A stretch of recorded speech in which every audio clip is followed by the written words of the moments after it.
To remove the rear struts in your Crosstrek, you will need some basic hand tools as well as a few specific tools like a spring compressor that fits on these somewhat small rear springs. There's also part of the job that will go a lot smoother if you have a socket wrench with a pass-through like this. I'm sure there will be people that insist a wrench is fine, but while I'm working on a compressed spring, I don't want to mess around with slipping wrenches. Spring compressors can be quite dangerous, so if you've never worked with one before, I'd recommend watching a dedicated video on that tool. If you need any of these tools or want to see where I got the torque values I used in this video, check the video description. For real though, a compressed spring has enough energy stored to cause death or serious injury, so don't just wing it. Also, not only do you not need impact tools for this job, it is actually recommended that you don't use them even if you have them. To start, you will need access to the top of the struts, which is in the rear hatch. Start by removing anything you have back there, then the rubber lining if you have one, then the spare tire cover. For easier access, I removed the foam around the spare tire by removing the 2 plastic retaining pins on each piece so I could get to the panels more easily, but you may be able to skip this step. Pull out on the bottom part of the panel, both towards the middle of the cargo area and up. The panel should pop out somewhat easily. The 4 nuts that hold the strut mounts are going to be easiest to loosen with the car still on the ground, so loosen them now. Loosen the lug nuts on the rear wheels. Now we can lift the rear of the car off the ground. You can use the handbrake if you want, but you will still need to place a block on at least one of the wheels to keep the car from rolling away. When you lift the car, use the pinch welds that aren't covered by plastic and put a jack stand in place on each side. Even though you are replacing struts one at a time, you want both wheels off the ground so the anti-roll bar doesn't work against you later.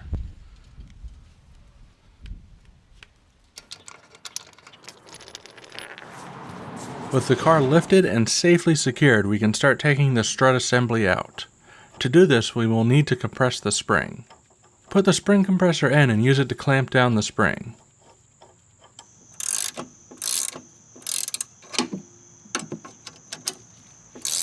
We will need to keep clamping until it is no longer exerting pressure on the strut seat and mount. With the pressure off the bolts, we can loosen the lower strut bolt. If you've taken enough strain off the strut assembly, this bolt should come out with moderate ease. However, the control arm does kind of grip onto the shock eye bushing, so it may still need to be knocked loose. I found that sticking a pry bar through the control arm hole and beneath the strut eye created a great lever to take the stress off of the bolt, making it much easier to remove. With the 2 nuts at the top and the bolt at the bottom removed, you can push down on the whole brake assembly to give the strut room to be removed. It's best not to grab onto the spring, so instead hold onto the lower tube of the strut as you pull it out. Be careful not to knock the spring compressor halves around, and to not point either end of the assembly towards yourself or others. Since we are keeping the spring, we can leave the compressor as it is during the entire swap process. However, double check to make sure the spring is compressed to the point where it is a little loose and not putting pressure on the strut mount. Here we are using the pass-through ratchet and the Allen key to loosen the top retaining nut. First attach the ratchet, then put the Allen key in to keep the shaft from spinning. Eventually you will get the nut off and you can carefully remove the top mount plate. You will also want to grab the boot and jounce bumper, taking note of the order they go in. Finally, remove the strut and remember that the rubber portion of the spring was towards the strut seat, or in other words, facing down. If you are also replacing the spring, you would at this point carefully decompress the spring as evenly as possible on both sides until you can take the tool off. You will then put the tool on the new spring in the same location so that you can remove it after the assembly has been reinstalled on the vehicle. Also, if you are installing this particular style of strut, you will need to slide on the strut seat with the cup portion that holds the spring in place facing up towards the top of the strut. Make sure it completely hides the circlip as it slides all the way down. Place the new strut inside the spring so that the rubber portion is at the bottom and will sit on the spring seat.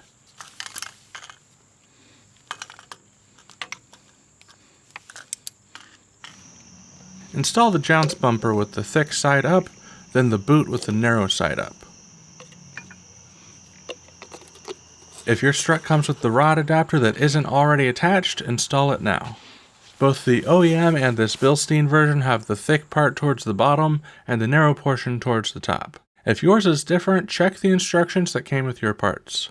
Inspect the top mount plate to ensure the spring isolator is still in good shape.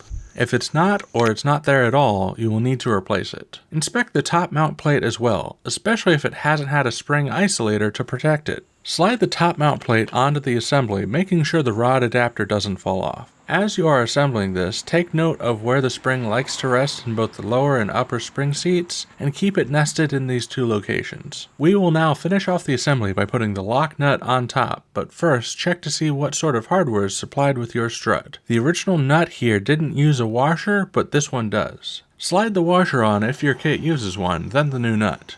Do not reuse the old nut. These lock nuts are one-time use only. I added a little bit of threadlocker to mine, but it is not required, at least according to the instructions I used. Tighten to 19 pounds-feet or 25 Newton meters.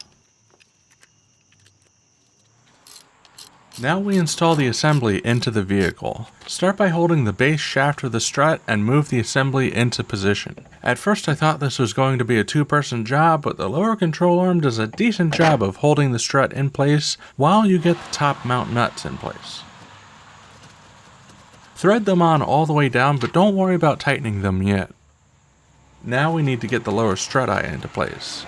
Because of the design of the control arm, it is very ready to get the eye jammed into the control arm lower than it needs to go. So I use my pry bar again here to line the bolt hole up with the eye, and then I put the bolt in. Remember, the bolt points to the back so that the nut can be seen from the rear. You can thread the nut on all the way, but we aren't ready to tighten it yet. Side note, the instructions that I used said to compress the spring after taking the strut assembly off of the vehicle and to decompress it before installing it in the vehicle. While this should work as well, I preferred keeping it compressed the whole time so it was easier to get in and out of the lower control arm. If you have any difficulties with the spring compressor putting the assembly back in, that should be an option, but I didn't test it. Slowly and safely remove the spring compressor as well as any other tools you may have left in there. Put your wheel back on and install the lug nuts. Repeat the process on the other side.